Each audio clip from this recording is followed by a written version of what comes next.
સુરતના ONGC bridge સાથે અનેક દુર્ઘટના સર્જાઈ હોય જેને લઈ બ્રિજની તપાસ થાય તે માટે સુરતના સાંસદ મુકેશ દલાલે રજૂઆત કરી હતી. સુરત ઓએનજીસી બ્રિજ સાથે અનેક દુર્ઘટનાઓ થઈ છે. ઓએનજીસી બ્રિજ સાથે અગાઉ અનેક વખત જહાજો ટકરાયા છે જેને લઈ બ્રિજની તપાસ કરવામાં આવે તેવી માંગ સુરતના સાંસદ મુકેશ દલાલે કરી છે. 3 વખત કોલસા ભરેલા જહાજો ઓએનજીસી બ્રિજ સાથે ટકરાયા હોય અને અગાઉ ઓએનજીસી બ્રિજના પિલર સાથે જહાજો ટકરાયેલા છે તો એક ટ્રક અકસ્માતમાં રેલિંગ તોડી નાખી હતી જેને લઈ આ મામલે તપાસ થાય તેવી પત્ર લખી માંગ કરી હતી.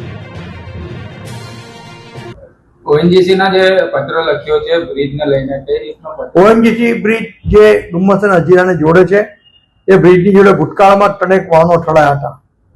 આથી એના સ્પાનને નુકસાન થયું એવી સંભાવના છે.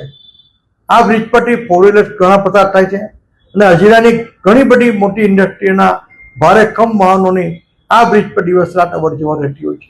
સાહેબ પત્ર આથી મારું માનવું છે કે એક વખત આ બ્રિજની ફરી એક વખત સ્ટ્રક્ચરલ સ્ટેબિલિટી રિપોર્ટ કરાવી લેવો જોઈએ. બ્રિજ પણ 30 વર્ષ જૂનો છે જેથી ભવિષ્યની આપણે કોઈ જાનહાની હોય તે આપણે ટાળી શકાય.